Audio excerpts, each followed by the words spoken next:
Mes 3 enfants m'ont laissé seule avec une inconnue quand la pneumonie m'a frappée. Ils ont dit que c'était plus pratique. Je m'appelle Colette, j'ai 72 ans, je suis veuve et propriétaire de tout ce qu'ils convoitent. Ce qu'ils ignorent, c'est que mon téléphone contient le numéro direct de mon conseiller bancaire. Tout a commencé par une petite toux que j'ai mise sur le compte de la poussière. Je suis têtue, vous savez, je l'ai toujours été. On élève des enfants, on tient une maison, on encaisse les coups de la vie. On se croit invincible, mais le corps finit par présenter l'addition. Quand la fièvre est montée et que l'air a commencé à me manquer, je n'ai pas eu le choix. J'ai appelé Philippe, mon fils aîné. « Maman, il faut te soigner », m'a-t-il dit au téléphone, avec cette voix de quelqu'un qui signe des papiers au bureau. Je préviens Thierry et Olivier. On arrive. J'ai ressenti un tel soulagement. Je me suis dit que mes garçons allaient venir s'occuper de moi. J'ai imaginé mes 3 fils, ces hommes barbus que j'ai bercés dans mes bras, me préparant une tisane, arrangeant mon oreiller, comme je l'avais fait pour eux quand ils avaient la varicelle ou la rougeole. Mais la réalité, c'est une douche froide. Ils sont venus, oui. Tous les 3 se sont assis dans mon salon avec des visages inquiets. Pas inquiets pour moi, inquiets à cause du problème que je représentais. Le médecin avait été clair. C'était une pneumonie sévère. J'avais besoin de repos absolu, de médicaments pris à heure fixe, d'une bonne alimentation et surtout, je ne devais pas rester seule la nuit au cas où je manquerais d'air. J'étais assise dans mon fauteuil, un châle sur les épaules, la poitrine qui sifflait comme une vieille bouilloire. J'ai regardé Philippe, puis Thierry, puis Olivier. « Écoute, maman », a commencé Philippe, qui prend toujours les devants. « La situation est délicate. On en a discuté dehors. » « Vous avez discuté ?» Ma voix était faible. « Oui, voilà. Thierry a sa femme qui est enceinte. Son appartement est petit et il y a des escaliers. Tu ne peux pas aller chez lui. » J'ai regardé Thierry. Il a détourné les yeux en faisant semblant d'ajuster sa montre. « Et chez moi, maman ?»« Tu sais bien, » a dit Olivier, le Benjamin. « On travaille toute la journée. Les enfants demandent beaucoup d'attention. Il n'y a personne pour veiller sur toi. Et moi, je voyage beaucoup, » a complété Philippe. Alors, on a décidé ce qui est le mieux. Vous avez décidé ? Il ne m'avait même pas demandé mon avis. On va engager une aide à domicile. Philippe avait décrété. C'est mieux que de faire des allers-retours chez chacun de nous. C'est plus professionnel. On partage les frais, tu restes dans ton confort et tout le monde est tranquille. J'ai senti une larme chaude couler, mais je l'ai vite essuyée. Je ne voulais pas qu'il voie ma faiblesse. Ce n'était pas une question d'argent. Dieu merci. Grâce au travail acharné de mon défunt mari Bernard et au mien, l'argent n'était pas un problème. C'était le geste qui me blessait. Une inconnue ? Ai-je demandé. Une professionnelle, maman. Ne complique pas les choses, a dit Thierry en prenant déjà ses clés de voiture. On a déjà contacté l'agence. Elle commence demain. Elle s'appelle Nathalie.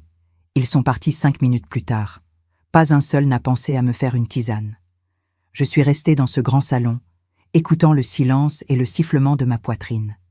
Mes garçons m'avaient traité comme un vieux meuble à ranger dans un dépôt. Mais comme je ne rentrais pas chez eux, ils avaient engagé quelqu'un pour épousseter. Le lendemain, cette fameuse Nathalie est arrivée. C'était une femme simple, au sourire timide et aux mains calleuses. J'étais prête à la détester. Après tout, elle était la preuve vivante que mes fils n'avaient pas de temps pour moi. Je voulais être désagréable, je voulais la renvoyer. Mais la pneumonie m'a clouée au lit et c'est la main de Nathalie, pas celle de mes fils, qui a tenu la cuillère de soupe devant ma bouche. « Madame Colette, vous devez manger pour reprendre des forces, » disait-elle avec une patience de sainte. Les jours sont devenus des semaines, les semaines sont devenues des mois. Vous savez combien de fois Philippe est venu me voir ? Pas une seule. Il envoyait des messages sur WhatsApp. « Maman, tout va bien ? Tu as besoin de quelque chose ?» L'argent pour Nathalie est viré. Thierry a appelé 2 fois, pressé, disant que la vie était une folie. Olivier a envoyé une photo des petits-enfants sur la Côte d'Azur pendant le pont de l'Ascension. Sur la Côte d'Azur, pendant que leur mère luttait pour respirer. Qui changeait mes draps ? Nathalie. Qui courait à la pharmacie en pleine nuit quand la fièvre montait ? Nathalie. Qui s'asseyait au bord du lit et écoutait mes histoires du passé pour que je ne me sente pas seule? Nathalie. J'étais prête à haïr cette femme. Mais c'est sa main qui m'a nourrie, sa voix qui m'a rassurée, sa présence qui m'a maintenue en vie. Et pendant ce temps, mes fils profitaient de leur liberté retrouvée, persuadés que le problème était réglé. Le problème. J'étais devenue un problème. Mais avant de continuer, vérifiez si vous êtes déjà abonné à la chaîne et dites-nous en commentaire de quelle ville ou pays vous nous regardez. Nous aimons beaucoup savoir jusqu'où nos histoires voyagent. 6 mois. 6 mois se sont écoulés depuis que mes fils ont décidé que leur mère était un problème à sous-traiter. 6 mois pendant lesquels j'ai appris la différence entre la famille de sang et la famille de cœur. Philippe, mon aîné, celui que j'ai allaité pendant 14 mois parce qu'il refusait le biberon, n'a pas franchi une seule fois le seuil de ma porte. Pas une seule fois. Il envoyait des messages sur WhatsApp, toujours les mêmes. « Maman, comment tu vas? Tu as besoin de quelque chose ?» Le virement pour Nathalie est fait. Des mots froids, tapés entre 2 réunions, sans âme, sans chaleur. Je lui répondais que tout allait bien, même quand tout allait mal. À quoi bon se plaindre à quelqu'un qui ne veut pas entendre? Thierry, lui, a appelé 2 fois en 6 mois. 2 fois. La première, c'était pour m'annoncer que sa femme avait accouché d'une petite fille. J'ai pleuré de joie, seule dans mon lit, avec Nathalie qui me tendait des mouchoirs. Je suis devenue arrière-grand-mère par téléphone, sans pouvoir embrasser ce petit être. La deuxième fois, c'était pour me demander si je pouvais augmenter le montant que je verse chaque mois sur le compte épargne de ses enfants. Pas de nouvelles de ma santé, pas de questions sur mon moral, juste de l'argent. Et Olivier, mon petit dernier, celui que j'ai toujours trop gâté, il m'a envoyé une photo de mes petits-enfants sur la Côte d'Azur pendant le pont de l'Ascension. Ils étaient sur la plage, souriants, bronzés, avec des glaces à la main. Pendant que je luttais pour respirer dans ma chambre, mes petits-enfants construisaient des châteaux de sable et leur père sirotait du rosé en terrasse. Il a ajouté un petit message. « On pense à toi, mamie. » J'ai failli jeter mon téléphone contre le mur. Pendant ce temps, qui était là? Nathalie. Cette femme que je voulais détester au début est devenue mon pilier. Elle arrivait chaque matin à 7 heures, après avoir pris 2 bus et le métro depuis Vaux-en-Velin. 2 heures de transport, parfois sous la pluie, parfois dans le froid de l'hiver lyonnais. Elle ne se plaignait jamais. Nathalie m'a raconté sa vie, petit à petit, pendant ces longues journées où je n'avais qu'elle pour compagnie. Elle élève seule 2 garçons de 12 et 15 ans. Le père est parti quand le deuxième avait 6 mois. Il a dit qu'il allait acheter des cigarettes et il n'est jamais revenu. Elle travaille comme aide à domicile depuis 10 ans, enchaînant les patients, les horaires impossibles, les familles qui la traitent comme une domestique. Elle n'a jamais pris de vraies vacances. Son rêve, c'est de finir de payer le crédit de son petit appartement pour que ses fils aient un toit quand elle ne sera plus là. Et mes fils à moi? Élevés dans du coton, comme on dit, les meilleures écoles privées de Lyon, les vacances au ski chaque hiver, les voitures offertes pour leurs 18 ans. Ils ont tout eu, tout. Et ils n'étaient pas capables de conduire 30 minutes pour venir voir si leur mère était encore vivante. Leur voiture de luxe restait garée devant leur belle maison pendant que Nathalie prenait les transports en commun pour venir me soigner. C'est elle qui changeait mes draps quand je transpirais de fièvre la nuit. C'est elle qui courait à la pharmacie de garde à 3 heures du matin quand les médicaments manquaient. C'est elle qui s'asseyait à côté de mon lit et écoutait mes histoires de jeunesse, mes souvenirs de Bernard, mes regrets et mes joies. Elle riait avec moi, elle pleurait avec moi. Elle me tenait la main quand la toux me déchirait la poitrine. Un mardi matin de novembre, je me suis réveillée différente. J'ai ouvert les yeux et j'ai senti quelque chose d'inhabituel. L'air entrait dans mes poumons sans effort, sans ce sifflement qui m'accompagnait depuis des mois. J'ai pris une grande inspiration, puis une autre. Mon corps avait décidé de guérir.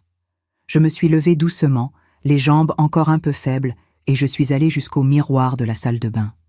J'ai regardé cette vieille femme aux cheveux blancs, aux joues creusées par la maladie, aux yeux cernés par des nuits difficiles.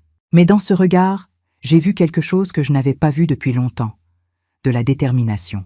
« Ça suffit, Colette », ai-je dit à mon reflet. « C'est fini la pitié. » Je suis descendue à la cuisine.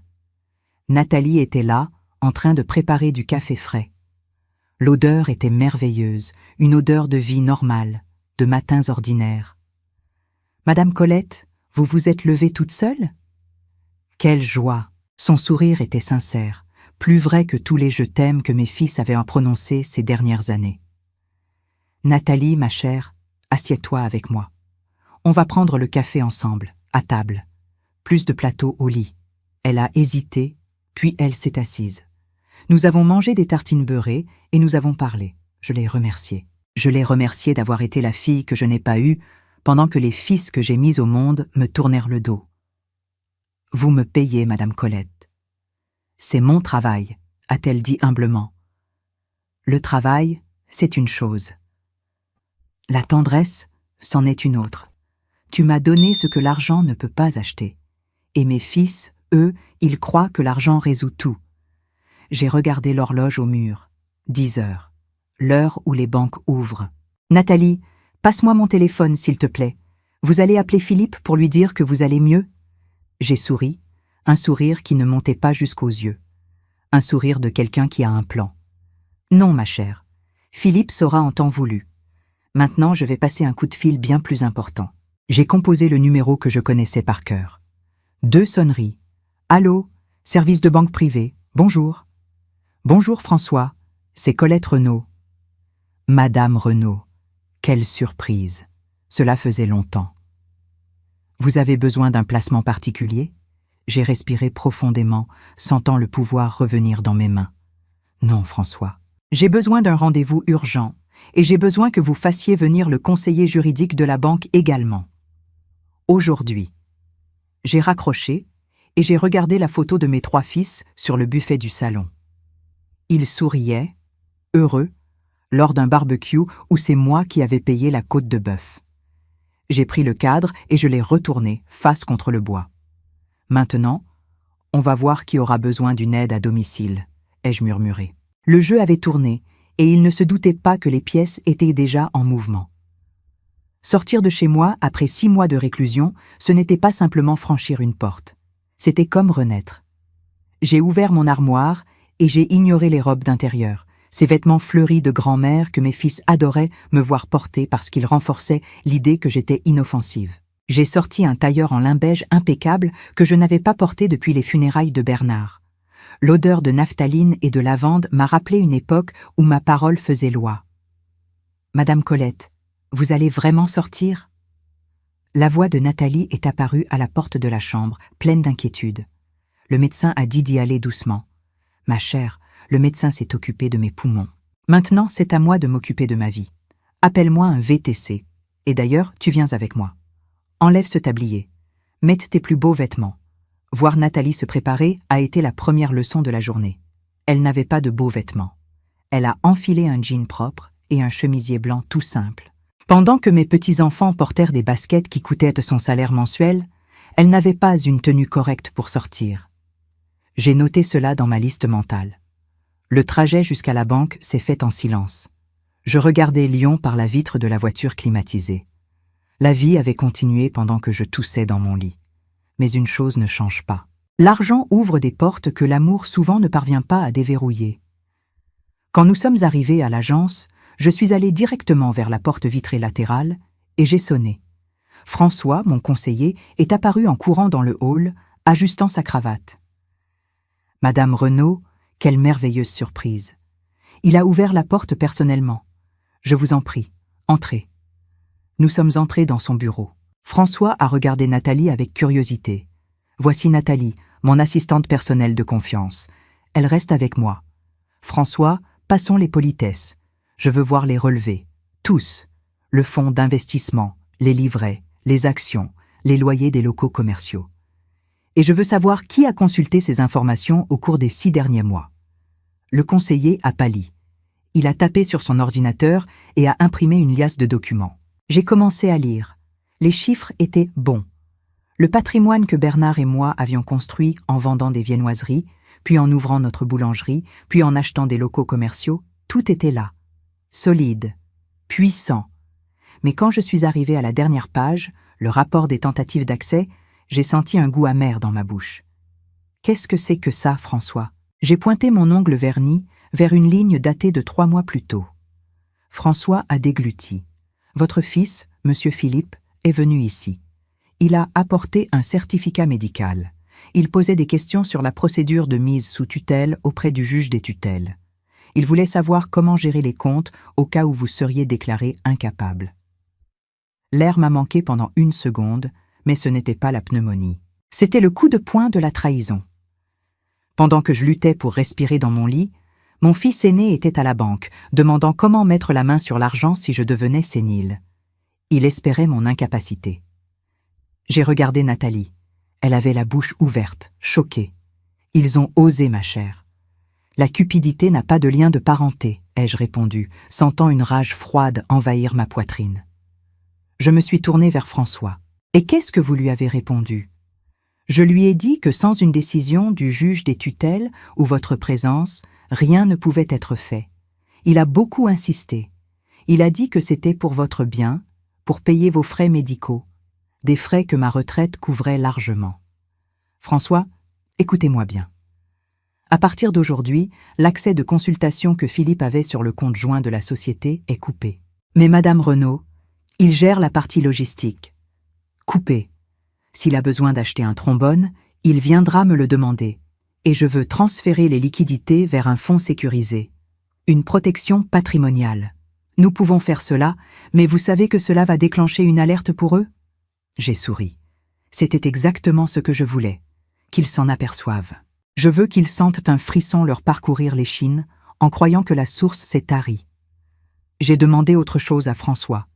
Je veux les relevés détaillés des cartes bancaires supplémentaires que j'ai données aux 3. Je leur avais dit de les utiliser pour les urgences des enfants. François a imprimé. J'ai pris la feuille. Des urgences. Olivier. 3 500 € dans une boutique de vin fin. Thierry. 5 000 € en pièces détachées pour sa voiture de luxe. Philippe. 10 000 € dans un palace à Courchevel. Date, le pont de l'Ascension, quand j'avais des hallucinations de fièvre. J'ai senti une larme couler, mais cette fois, je ne l'ai pas essuyée en cachette. Je l'ai laissée tomber sur le papier, tachant la ligne de la dépense du palace. C'était la dernière larme qu'il me ferait verser. « Nathalie » ai-je appelé sans quitter le papier des yeux. « Tu as des dettes » Elle a sursauté. « Madame Colette, on en a toujours. Le crédit de l'appartement, l'appareil dentaire du petit. Dans les 12 000 €, peut-être. » J'ai regardé le papier. 12 000 €. Presque le montant que Philippe avait dépensé en 1 semaine de ski pendant que je mourais. François, préparez un chèque de banque maintenant. 12 000 €. À l'ordre de Nathalie Mercier. Madame Colette, non, je ne peux pas accepter. Nathalie a bondi de sa chaise. C'est trop.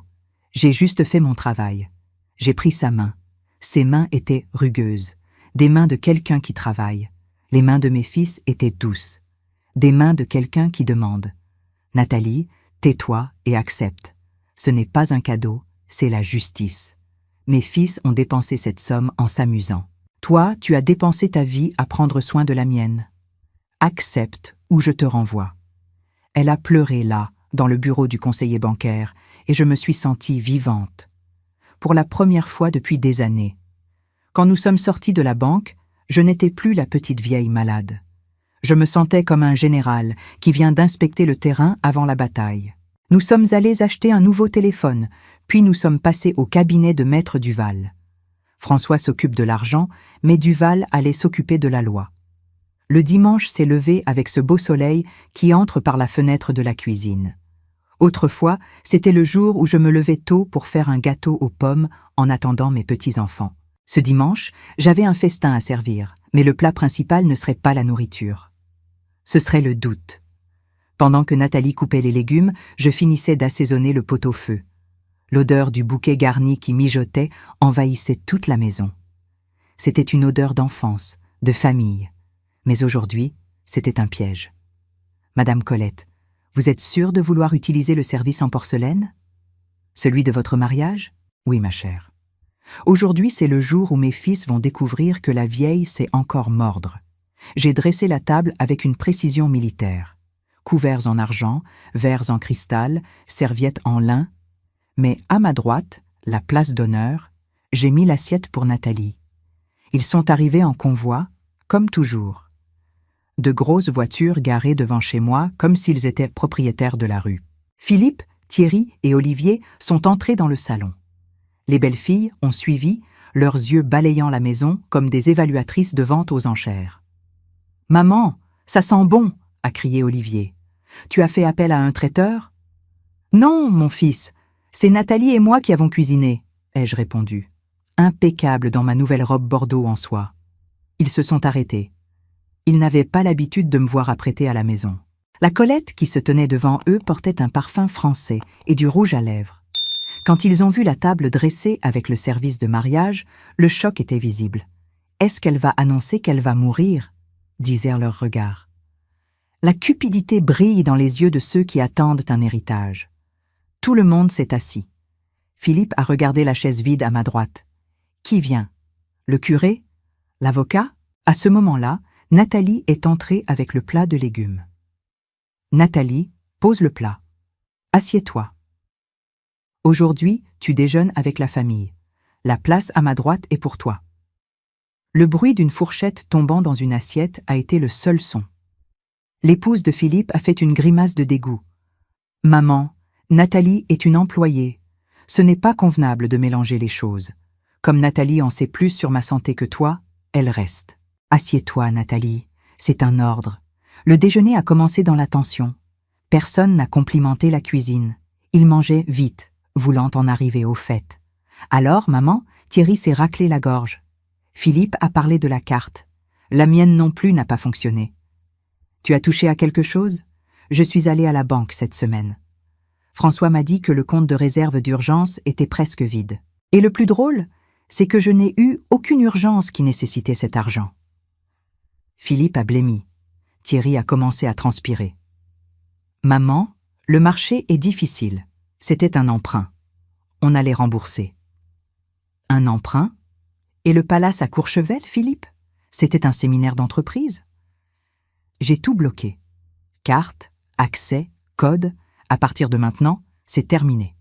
« Tu perds la tête, » a dit Philippe. « C'est l'effet des médicaments. » J'ai dit au médecin.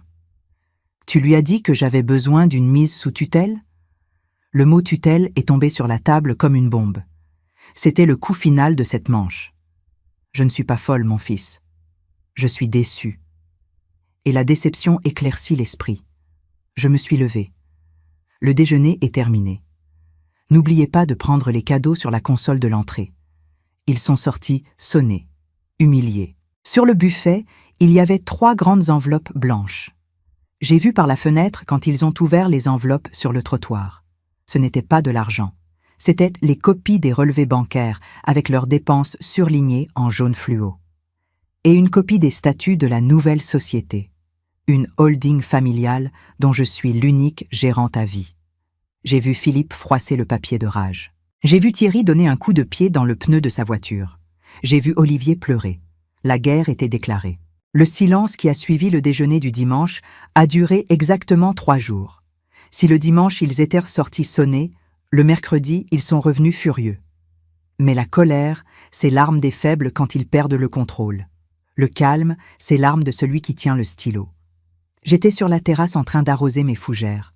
Nathalie, maintenant habillée d'un tailleur élégant, était à mes côtés en train de réviser l'agenda. « Madame Colette, le gardien a prévenu. Ils montent. Et ils ont amené quelqu'un avec eux. Laisse-les monter. Le café est prêt ? » « Oui. » Et Maître Duval est déjà arrivé. Il attend dans le bureau. J'ai souri. Tout était minuté. La sonnette a retenti avec insistance. Philippe, Thierry et Olivier sont entrés avec un homme grand en costume gris, leur avocat, Maître Girard. Et à ma grande surprise, ils avaient aussi amené le docteur Lefebvre, un vieux psychiatre, ami de mon défunt mari. « Maman, il faut qu'on parle maintenant », a dit Philippe en bousculant Nathalie. « Bonjour à vous aussi, mes fils. » La politesse est restée à la porte. « On n'a pas le temps pour les sarcasmes, Madame Renaud, » a dit leur avocat. « Vos fils sont très inquiets de votre changement de comportement et de la dissipation de patrimoine. » « Dissipation ? C'est comme ça que vous appelez le fait que j'arrête de payer les voyages à Courchevel ? » Madame Renaud, est intervenu le docteur Lefebvre. « Philippe m'a dit que vous aviez des crises, des dépenses excessives. Cela peut être une séquelle de la pneumonie. Il faudrait faire un bilan pour votre bien.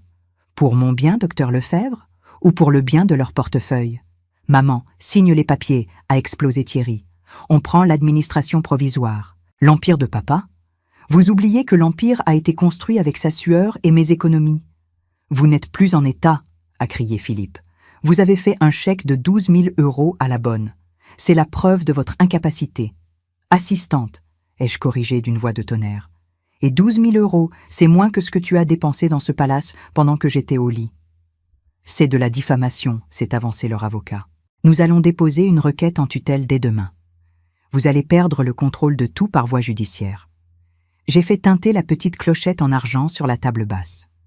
La porte de mon bureau s'est ouverte. Maître Duval en est sorti, accompagné de 2 stagiaires portant d'épais dossiers. La couleur a quitté le visage de Philippe. Maître Duval était une légende dans la ville. « Bonjour, messieurs. J'ai entendu les mots diffamation et tutelle. Il faut éclaircir quelques points juridiques. Maître Duval a ouvert les dossiers. Madame Renaud ne dilapide pas son patrimoine. Elle procède à une restructuration sociétaire parfaitement légale.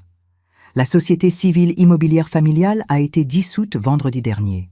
Tout le patrimoine a été intégré dans Renaissance Participation, dont Madame Renaud est l'unique détentrice des parts avec droit de vote. « Dissoute ?» Les 3 ont crié à l'unisson. « Vous ne pouvez pas faire ça !» Nous sommes des héritiers réservataires. Héritiers de la réserve légale, oui. Mais Madame Renaud a le droit de disposer de la quotité disponible, soit 1/4 de son patrimoine, comme bon lui semble. Vous recevrez les dividendes seulement quand elle décédera. D'ici là, personne ne touche à une brique sans sa signature. Je suis allé jusqu'à la bibliothèque et j'ai pris le journal intime de Bernard. Vous croyez que votre père était naïf? Bernard vous aimait, mais il connaissait le caractère de chacun de vous. J'ai lu à voix haute. 12 mars 2018. Aujourd'hui, Philippe m'a encore demandé de l'argent. Thierry ne se montre plus à la boulangerie. Olivier ne pense qu'à faire la fête. J'ai peur, Colette. Si cela arrive, promets-moi d'utiliser la clause 4 de nos statuts. La clause 4, a expliqué Maître Duval, permet à l'associé survivant d'exclure les associés minoritaires de la gestion en cas de rupture de confiance. L'abandon de Madame Renaud pendant une pneumonie grave est la justification parfaite. Le docteur Lefebvre a rangé son stylo et s'est dirigé vers la porte. Je n'étais pas au courant de ces détails. Colette, excuse-moi. Va avec Dieu, docteur Lefebvre, et ne reviens plus prendre le café ici. Je me suis retrouvée seule avec mes 3 fils. Maman, tu vas nous laisser à la rue? A pleuré Olivier. J'ai des enfants. Mes petits-enfants auront tout. Je paierai directement les écoles et les mutuelles. Pas un centime ne passera par vos mains. Vous voulez de l'argent? Travaillez. Les boulangeries sont là. Vous pouvez postuler au poste de gérant avec un salaire du marché. Et elle? Philippe a pointé Nathalie. Tu vas tout donner à la bonne? Nathalie va gérer Renaissance Participation. Elle va superviser votre travail. Elle a ma procuration. Tu mets l'aide à domicile comme notre chef?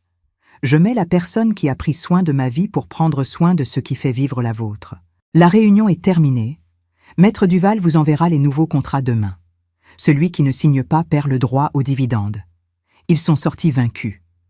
Quand la porte s'est refermée, j'ai pris mon téléphone. Il y avait un message de ma petite fille Camille. « Mamie, papa a dit que tu étais devenue folle, mais tu me manques. Est-ce que je peux venir te voir sans que papa le sache ?» J'ai souri. L'argent contrôle les fils cupides, mais l'amour pouvait encore sauver les petits-enfants. « Nathalie, prépare la chambre d'amis. On va avoir de la visite ce week-end. Une visite qui vient par amour. Le temps est le maître de la raison. On dit qu'il guérit tout, mais moi je dis qu'il met simplement chaque chose à sa place. 6 mois se sont écoulés depuis ce déjeuner du dimanche. Aujourd'hui, ma maison n'a plus l'odeur des médicaments et de la solitude. Elle sent le café frais et la dignité.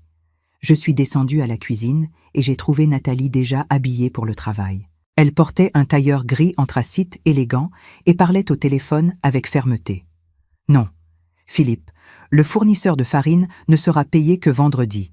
C'est la politique de l'entreprise. Si tu as promis avant, tu devras leur expliquer que ta signature ne vaut rien sans ma validation. Elle a raccroché et m'a souri. « Bonjour, Madame Colette. Votre Philippe essaie encore de contourner la trésorerie. Laisse-le essayer. C'est bien qu'il exerce sa créativité pour résoudre les problèmes sans utiliser mon carnet de chèques. La vie avait complètement changé. Renaissance. » Participation marchait à merveille. Nathalie avait un talent naturel pour les affaires. Ce qu'elle utilisait autrefois pour économiser au supermarché, elle l'utilisait maintenant pour négocier des contrats. J'ai décidé d'aller au siège de l'entreprise aujourd'hui. Nous sommes arrivés au bureau dans l'ancien bâtiment de notre boulangerie industrielle, maintenant rénové. J'ai vu Thierry à l'accueil, s'occupant d'un client qui se plaignait d'un retard. « Monsieur, je vous présente toutes mes excuses », disait Thierry en transpirant, sans son arrogance d'avant. Il m'a vu entrer. « Bonjour, Madame Colette. »« Bonjour, Thierry. »« Belle cravate. Tu l'as achetée avec ton salaire ?»« Oui, maman. En 3 fois sans frais. Cela valait plus que n'importe quel cadeau qu'il m'avait offert avec mon propre argent. Il apprenait la valeur de ce qu'on gagne. J'ai vu Olivier discutant avec l'équipe marketing. Il avait l'air fatigué, mais concentré. Philippe était dans le bureau de Nathalie, debout, pendant qu'elle était assise. « Maman, qu'est-ce que tu fais là ?» a demandé Philippe, surpris. « Je suis venu voir mon associé et voir comment se débrouille mon employé. On boucle le bilan du trimestre, » a dit Nathalie. Philippe a réussi à renégocier l'ancienne dette des camions. Il a fait du bon travail. J'ai vu les yeux de mon fils briller. Pour la première fois depuis des années, quelqu'un le félicitait pour quelque chose qu'il avait vraiment accompli. C'est à ce moment que la porte s'est ouverte. « Mamie !» C'était Camille, ma petite fille. Elle m'a serré fort dans ses bras, puis a serré Nathalie aussi. « Salut Nat !» J'ai apporté les croquis pour le nouveau logo de la gamme jeune. « Tu travailles avec Nathalie, Camille ?» a demandé Philippe, confus. « Oui, papa. Mamie paie mes études de design, mais Nathalie m'a donné un stage. J'apprends plus ici qu'en cours. » Philippe s'est effondré sur la chaise. « Vous avez créé un monde parallèle et je n'ai rien vu. Tu étais trop occupé à regarder ton nombril, mon fils. Mais il est encore temps de regarder ailleurs. Camille, c'est l'avenir. » Ce fut le moment du tournant.